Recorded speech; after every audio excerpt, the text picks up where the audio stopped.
I think that too often we mistake the scenes of encounter that we have with popular culture, popular objects, celebrities, especially as queer people, as necessarily a scene of desire. Like, I want that person. I want to do that person. Like, they're who I want, right? As opposed to thinking about it through something more porous and capacious, a scene of recognition. Like, I see myself in that person, or I see something that I want to be or become in that person, or that I want to emulate in that person. And so I think that part of what it does is to think of these moments as scenes of recognition, is that it breaks us away from like the hypersexualization of queerness, that there are other forms of desire or affect or connection that happen between us and the things that we find exciting and inspirational. Sometimes it's aspirational, sometimes it's something that we wish to be, but sometimes it's also something that we are that calls to us. So it could be, the way uh, someone in like Sabrina in Charlie's Angels moves through the world, like their confidence, their sassiness, they're just sort of their intelligence and incisiveness that we recognize about ourselves, that doesn't seem like the thing that everybody else is, but that we feel we are. So I think that that's part of what I mean too. It's not just we hope to become that person, but that maybe we already are different elements or different aspects of that person. And it helps us to see it manifest in either a fictional character or a celebrity, or, any one of a number of figures. Hmm.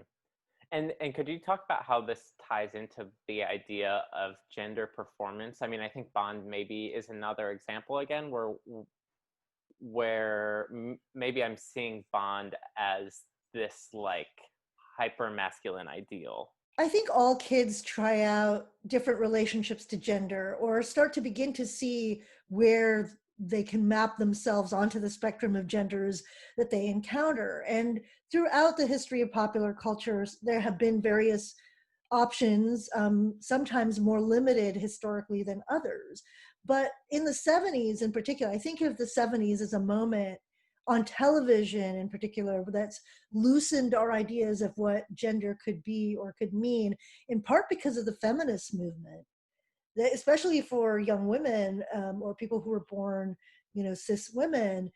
Those identifications started to happen in the 70s because you started to see more assertive, tougher, like started to see lady cops and lady superheroes, and you started to see people like Joe from The Facts of Life who were tomboys. Like, there's a whole period in the mid to late 70s where you got to see a wider range of representations of women, that deviated from the sense of really kind of a housewife oriented femininity, right?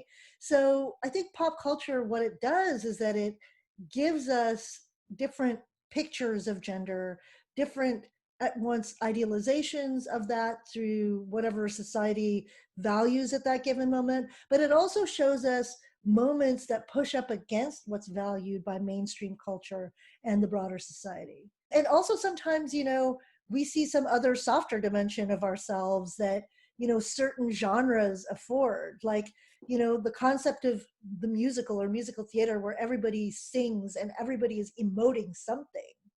That might not be normal in any sense of the word, right? People breaking out in a song to express their feelings, just that deviation from that scene of normalcy of the way that people usually conceal, their deepest, darkest thoughts and their sentiments, opens something up, I think, for those of us who feel really shy about what our emotional expression is going to be. Yeah, and in doing this and specifically talking about theater, musical theater, it has helped me understand why there's such, I'm not gifted, musically gifted in that way, so this wasn't really a space that I was in, but the folks that I've talked to that are and started doing that, it felt like they found a community where so many of the other rules and stuff didn't matter. It was just who you were in that moment. It felt like before they maybe even knew there was like a larger LGBTQ community for them to be a part of, they found a version of that with their like theater troupe or their school theater group, which I thought was pretty interesting.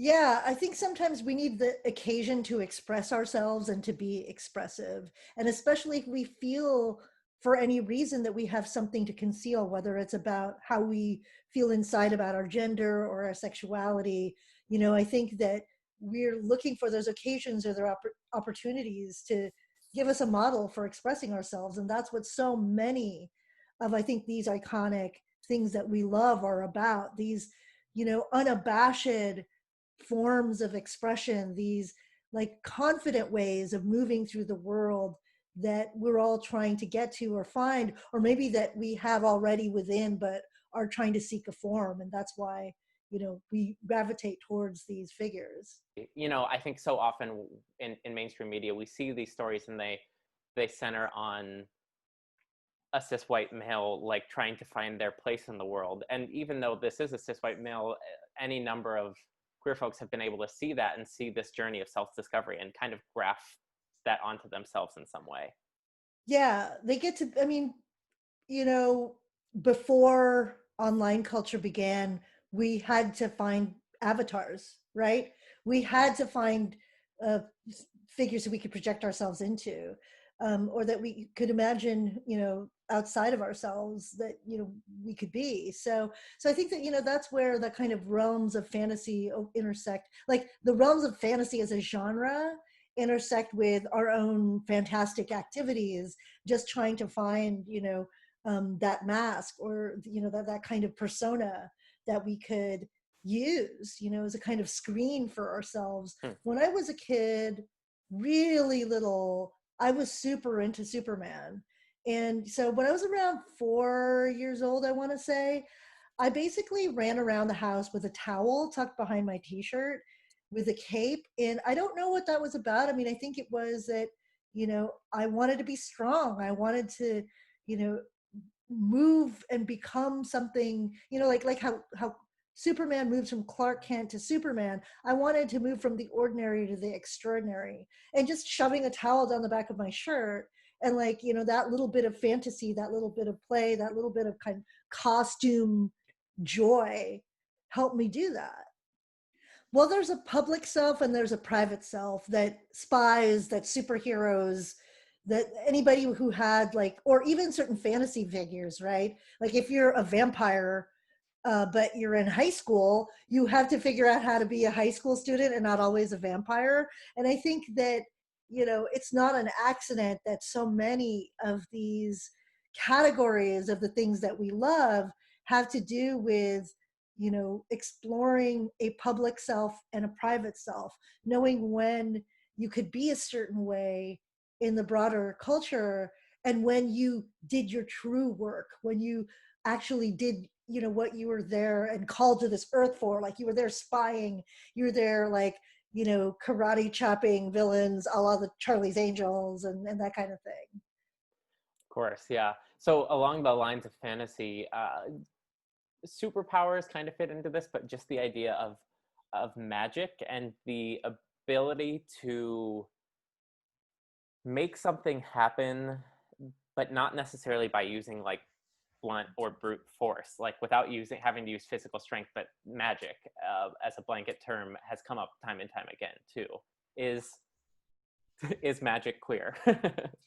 I mean, I think that there is something about queerness that demands magic and that needs magic, because most of the time when we figure out that we don't quite belong, we're young and we're stuck in a structure, a familial structure, a social structure, and there's no way really out of it, like materially or practically, other than through our imagination and other than through the possibility of magic, right? So we're drawn to magic, we're drawn to being able to cast a spell or wave a wand or make an incantation to get us out of this situation that we're in, that we feel trapped by. And I think that that's part of why we gravitate towards these scenarios and towards things like magic, because the way that the world is built, the way that the world is structured, isn't going to help us, and for the longest time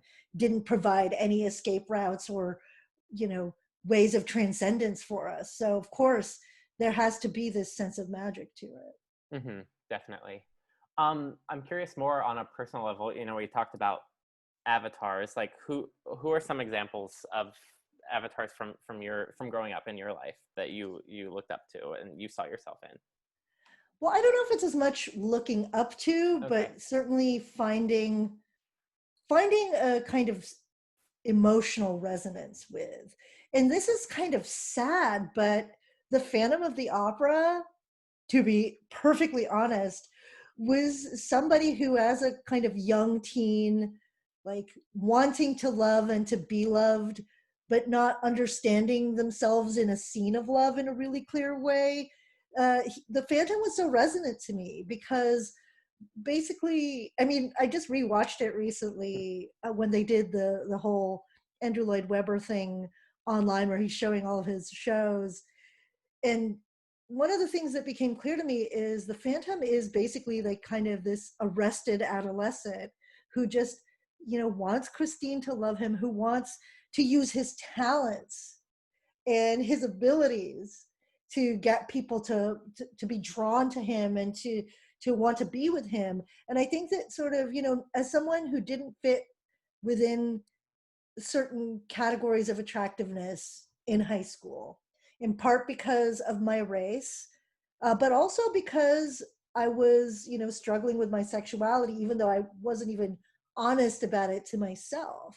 And so the Phantom for me was just this way of, working through those fears of being hideous to people in some way, but then reaching out to them with what I knew I had, and that was my ability to make music and song and those sorts of things. So that's, and when I was talking to a bunch of, I was like basically ended up in a text chain with several friends about how they had a lot of lesbian friends who had a very similar kind of Phantom identification. And some of us also speculated there might be some butch femme play going on there as well. So for sure, and also just to be super full disclosure, I was that stage door Johnny who used to go get autographs from Michael Crawford at the Amundsen Theater after like every performance of Phantom that I could go to, and that I dragged all my friends from high school to.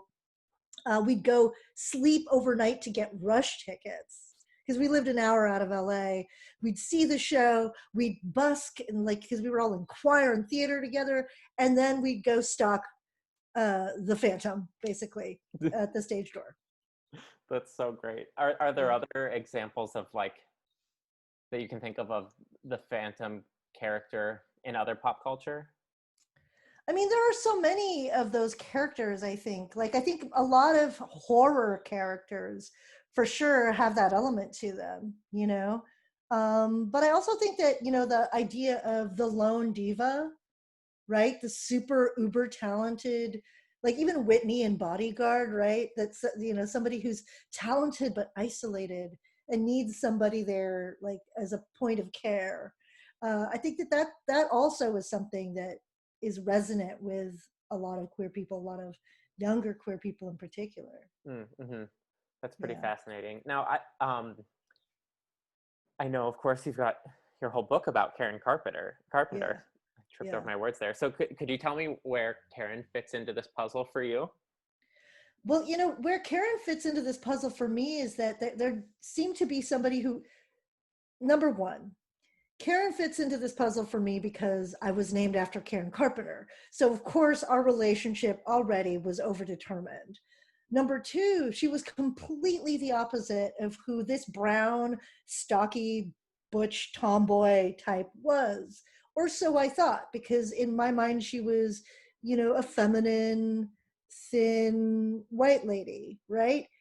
But actually, when I dug deeper into her story, I found out that she too was quite a roughhousing tomboy who loved sports when she was younger, that she played the drums before she was a singer, and that she in a way was like doing things that defied what feminine gender expected of her.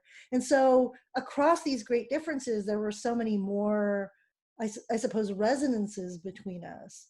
And I think that that's also one of the magical things that can happen when we're engaging pop culture from a queer lens, is that things that seem far away from us or an emblem of normalcy that we could never be end up actually intersecting with our experiences more than we might expect. Do you see Karen Carpenter as a diva in that sense? I don't see her as a diva in the stereotypical sense of, the kind of opera diva who liked to take up space and who wanted to be the center of attention. In fact, she shrank from attention in so many ways, and that was part of what was related to her anorexia, as her shrinking from that scrutiny and that attention. But I do think that as a figure who is admired and who is lauded for her voice and who's seen as exceptional, in that sense, she is received as a diva by people in pop culture. Well, I was also going to say, I mean, I mentioned it briefly earlier, but seeing 1970s tomboys in movies and TV, like Joe Polnicek on The Facts of Life, Jodie Foster in anything. And I guess she could be considered a diva, Jodie, like in any of the roles she played. Or Christy McNichol, like any of those actresses who kind of, donned a denim jacket, maybe smoked a cigarette, looked a little tough and cool. That was something that definitely signaled something to me, like, wait. The way that I want to move through the world isn't completely alien. There's other people out there doing it, and I think that that's very much linked up to Sabrina on Charlie's Angels and to any of the kind of lady cop spy figures from that era as well. And I think that also, I think it's different now because, especially since the rise of something like reality television, where ostensibly you see real people on screen, whether or not it's a singing competition like American Idol or more athletic competitions like Survivor, The Amazing Race, where you can kind of project onto these people like they're athletes or in their own way spies or what have you. I think that it's also really striking that now that reality television itself has become a scene, I think, for exploring and depicting so many people across a range of different identities. For me, like, I think I always make the case that you'll see the most masculine women, butch lesbians on Top Chef, or Chopped, like the cooking show, badass apron butches. That's what you're going to find on these reality shows.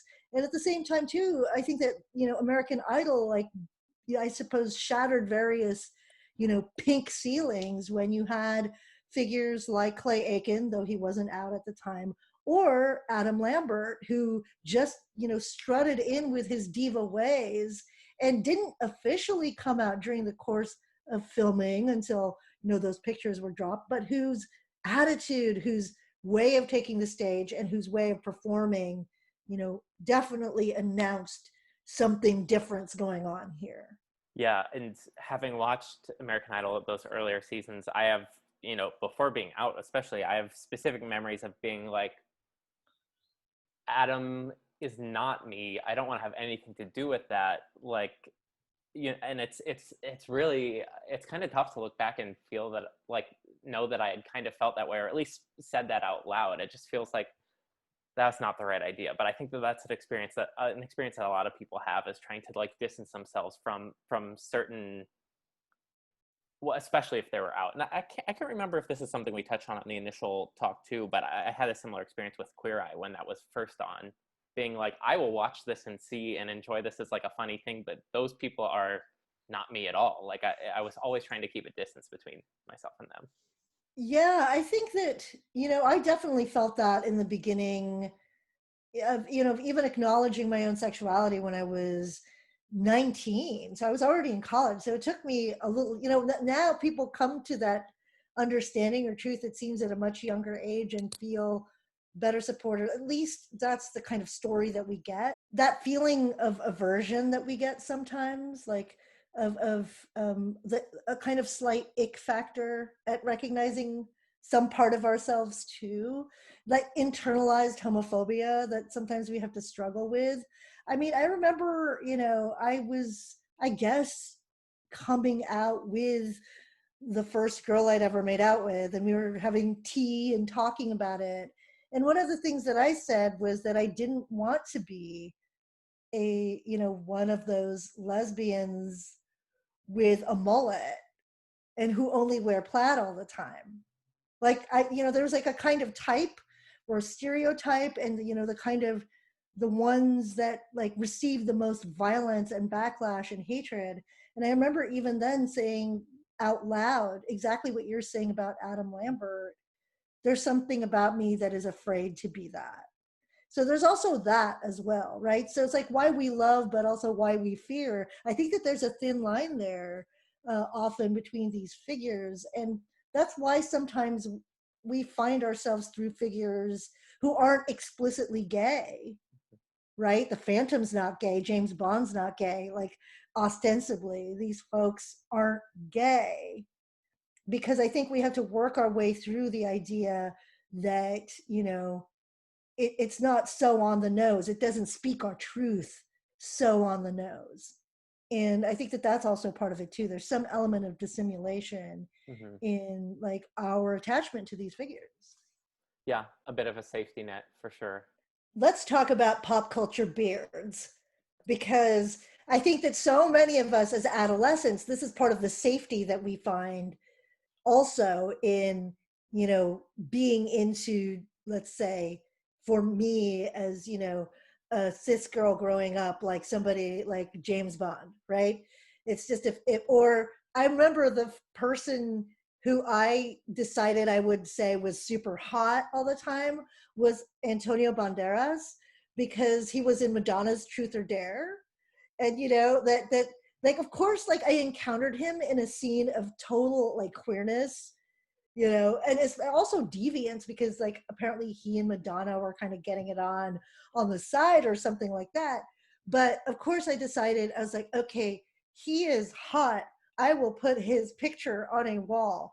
Or in the 80s, so many of like young queers I knew loved all those really androgynous bands in the 80s, whether or not it's Annie Lennox from the Eurythmics or Boy George from Culture Club or George Michael. Like George Michael was another of my pop culture beards, because he was hot and I knew that there was something about him that I was super into. But I realized, not too much later, that I was super into his absolute gayness, and the fact that he and his BFF were wearing like these short shorts and leather jackets and looked like Tom of Finland guys for their first album. Honestly, I talked earlier about my love of Phantom of the Opera, but I think falling in love with such a mundane heterosexual love story on the surface also provided an alibi or an excuse, right? So even though I identified with the hideous phantom who might not ever find love and will forever live in the shadows in the catacombs because there's something weird about him, truthfully, like, I guess the adults around me could just see a 16-year-old, 15-year-old girl basically getting into romantic music from a musical. So many people have brought up specific memories of watching something at night when their parents are in bed, hand on the remote, ready to hit the like last channel button or something like that. And I don't think that that's unique to queer experiences at all, but the fact that it's come up time and time again is so fascinating to me. That and just reading under a blanket, the sort of like having to keep this thing to yourself, I guess, as a child. Well, we know that illicitness or that illicit feeling. And even if we're not out to ourselves, we know that there's something about that connection that's different. Like, I think that this happens a lot with sports, for example.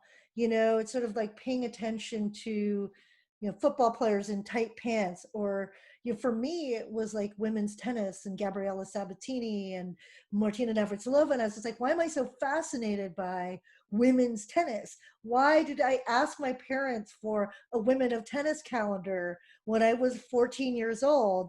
And I remember saying, just think they're amazing athletes, right? And I think that, so there, those things that we can watch in the daytime, we're just like, oh yeah, Chris Evert is kicking ass on the tennis court. But then there are those things that we come across accidentally, that are our nighttime viewing. That's like a movie like Little Darlings, where you've got Tatum O'Neal and Christy McNichol. They're not sleeping with each other. In fact, they're in a contest to see who loses their virginity first, but to a man, right? To a boy.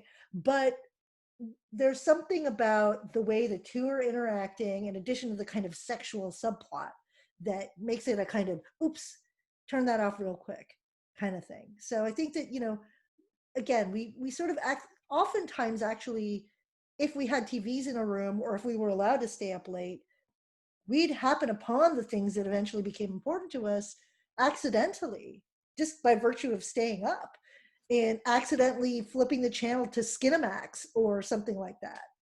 Right. We all know the channels when we were younger that after a certain time of night would become something else entirely, whether it's Red Shoe Diaries. Yeah. Right. The thing about some of these sports is that they allow you to wear really tight clothes, or like their athletes are wearing things that would be inappropriate in any other normal scene of heterosexuality. Mm-hmm, mm-hmm.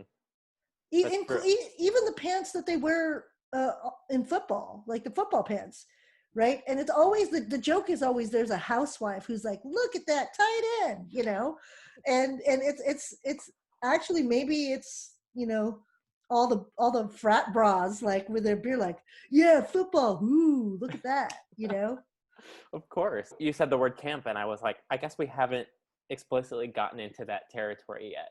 Why is this whole idea of camp appealing to us as a queer community, I guess? Big question, but I think camp gives us an occasion to move beyond ourselves that are so hemmed in, so shut tight with a lid on it for so long, right? That closeted self or what have you.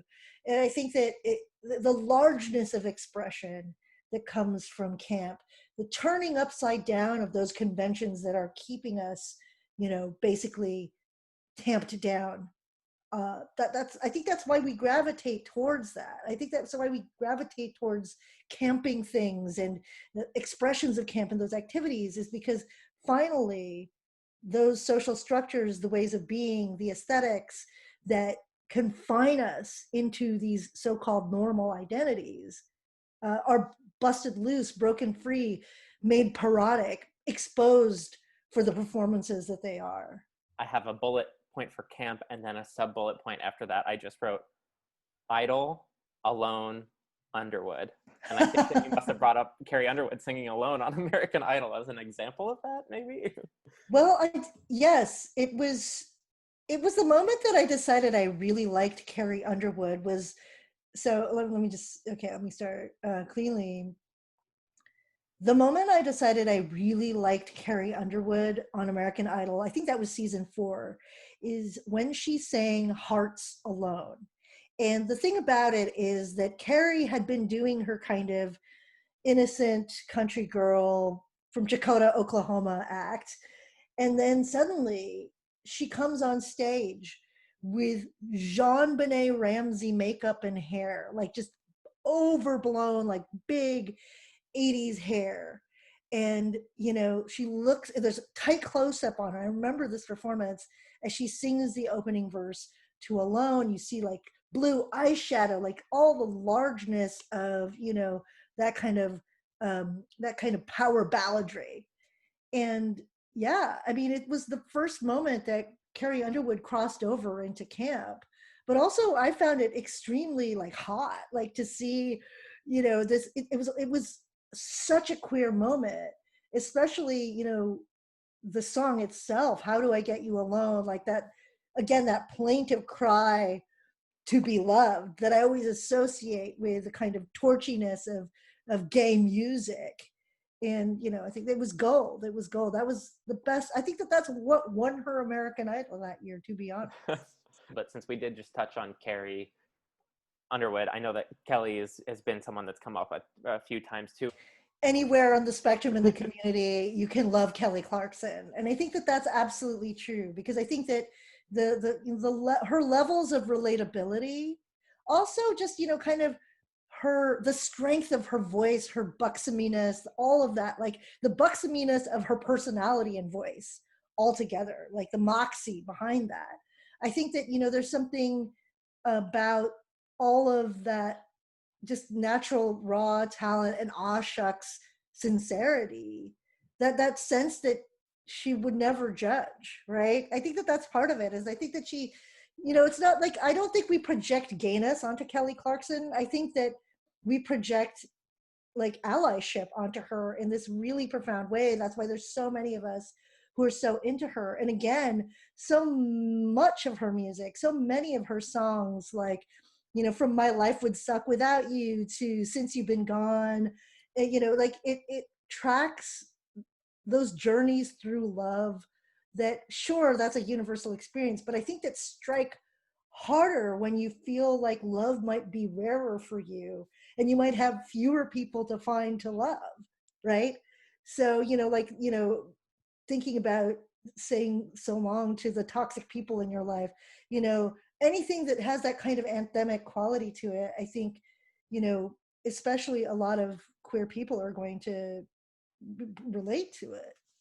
Yeah, we are innately drawn to like the bombast, the hugeness of it in so many ways, the emotion, and then, as you mentioned, obviously the voice. Like, I mean, that just appeals to us, I guess. Just seeing this example of unbridled energy and emotion is just like, that's what we want, and it's a big unbridled emotion, so we can obviously like pull what we want from it then.